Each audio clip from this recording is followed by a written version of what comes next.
नमः शिवाय। दोस्तों, शिवलिंग का वास्तविक अर्थ क्या है? शिवलिंग क्या है? शिवलिंग क्या रिप्रेजेंट करता है और शिवलिंग से हमें क्या फायदा मिलता है? इन सभी रहस्यों से आज पर्दा उठने जा रहा है।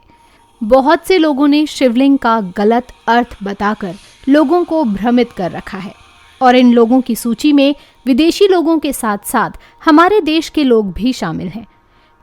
शिवलिंग का इतना गंदा मतलब लोगों ने फैला कर रखा है कि हम उसकी व्याख्या करना भी महादेव का अपमान समझते हैं।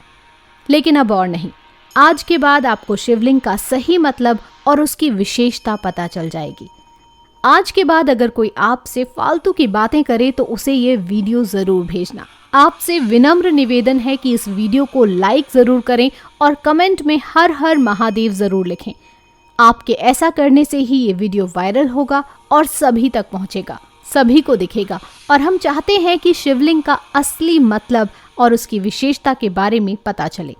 क्या आप ऐसा नहीं चाहते? तो स्वागत है आपका आपके अपने YouTube channel A to Divine पर एक बार फिर। सबसे पहले दोस्तों, शिवलिंग का मतलब समझ लेते हैं। शिवलिंग एक संस्कृत शब्द है जिसमें लिंग का अर्थ होता है प्रतीक, यानी कि शिवलिंग का अर्थ हुआ शिव का प्रतीक, यानी कि एक ऐसी चीज जिसे हम शिव मानकर पूजा करते हैं। संस्कृत भाषा में जिस प्रकार पुल्लिंग का अर्थ पुरुष का प्रतीक और स्त्रीलिंग का अर्थ स्त्री का प्रतीक होता है, उसी प्रकार शिवलिंग का अर्थ होता है शिव का प्रतीक। आज हम बताएंगे शिवलिंग कहाँ से आया और इसकी शक्तियों के बारे में हम जो भी बताएंगे वो वैज्ञानिक तथ्य भी होगा। शिवलिंग एक ऐसा स्ट्रक्चर है, एक ऐसा ढांचा है जिसे किसी खास मकसद से बनाया जाता है। आपने भगवान शिव के प्रतीक शिवलिंग के बहुत से अलग अलग तरह के शिवलिंग देखे होंगे। यह सभी शिवलिंग इंसानों के द्वारा बनाए गए हैं। कहीं कहीं सिर्फ भावनाओं और अपनी भक्ति प्रकट करने के लिए लोगों ने जैसा मन में आया वैसा शिवलिंग बना दिया। लेकिन अगर हम प्रमुख 12 ज्योतिर्लिंग के शिवलिंग को देखते हैं तो उन सभी का आकार एक दूसरे से अलग है। ऐसा इसलिए है क्योंकि अलग अलग मकसद को पाने के लिए अलग अलग शिवलिंग बनाए गए हैं। कुछ शिवलिंग को सेहत के लिए बनाया गया है और कुछ शिवलिंगों को खुशहाली के लिए और कुछ को ध्यान साधना के लिए। लेकिन इन सभी शिवलिंगों में एक चीज कॉमन है और वो ये कि ये सभी एलिप्सॉइड शेप के हैं। एलिप्सॉइड का मतलब 3 डायमेंशनल एलिप्स। शिव किसी स्त्री या पुरुष का प्रतीक ना होकर संपूर्ण ब्रह्मांड, आकाश, शून्य, निराकार का प्रतीक है। उन्हें किसी एक श्रेणी में बांधकर नहीं रखा जा सकता क्योंकि वे स्वयं एक श्रेणी हैं, एक प्रतीक हैं। अगर आप वैज्ञानिकों के द्वारा ली गई अंतरिक्ष की कुछ तस्वीरें देखेंगे दोस्तों, तो आप पाएंगे कि अंतरिक्ष भी कुछ हमारे शिवलिंग जैसा ही है। स्कंद पुराण के अनुसार आकाश स्वयं एक लिंग है और शिवलिंग समस्त ब्रह्मांड की धुरी भी है। शिवलिंग अनंत है, इसकी ना तो शुरुआत है और ना ही अंत। शिवलिंग का अर्थ अनंत भी होता है, अर्थात जिसका कोई अंत नहीं है, जिसकी कोई शुरुआत नहीं है। बहुत से शिवलिंगों को प्राचीन ज्ञान और शास्त्रों से दिए गए निर्देश से बनाया गया है। दोस्तों, इन शिवलिंगों के पीछे साइंटिफिक फैक्ट भी छुपे हुए हैं। ऐसा ही एक शिवलिंग ध्यान के लिए आध्यात्मिक गुरु श्री सद्गुरु जी ने बनवाया है। इस शिवलिंग का नाम ध्यान लिंगम है।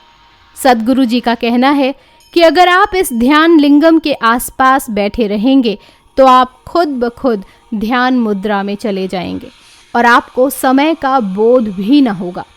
है ना ये अद्भुत चमत्कार? अब जो भी शिवलिंग के बारे में फालतू की बातें करे उसे इस ध्यान लिंगम के बारे में जरूर बताइएगा। ब्रह्मांड में 2 ही चीजें हैं, ऊर्जा यानी कि एनर्जी और पदार्थ यानी कि मैटर। हमारा शरीर पदार्थ से निर्मित हुआ है और आत्मा ऊर्जा है। इसी प्रकार शिव पदार्थ और शक्ति ऊर्जा का प्रतीक बनकर शिवलिंग कहलाते हैं। ब्रह्मांड में उपस्थित सभी ठोस और ऊर्जा शिवलिंग में निहित है। वास्तव में शिवलिंग हमारे ब्रह्मांड की आकृति है। शिवलिंग भगवान शिव और देवी शक्ति यानी कि माँ पार्वती का आदि अनादि एकल रूप है तथा पुरुष और प्रकृति की समानता का भी प्रतीक है। अर्थात इस संसार में न केवल पुरुष का और न केवल स्त्री का वर्चस्व है, बल्कि दोनों का समान है। किसी मूर्ख को आसान शब्दों में समझाने के लिए आप उसे यह बता सकते हैं कि शिवलिंग शिव का प्रतीक है।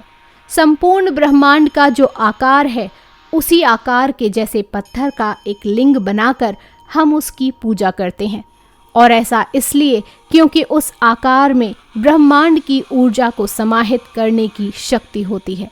और जो पूजा और कर्मकांड हम शिवलिंग के साथ करते हैं, वो इसलिए ताकि उस लिंग में ज़्यादा से ज़्यादा ऊर्जा को समाहित किया जा सके, और जब हम उस शिवलिंग के पास बैठें तो हमें उस ऊर्जा का फ़ायदा मिले और हमारी आध्यात्मिक उन्नति होती रहे।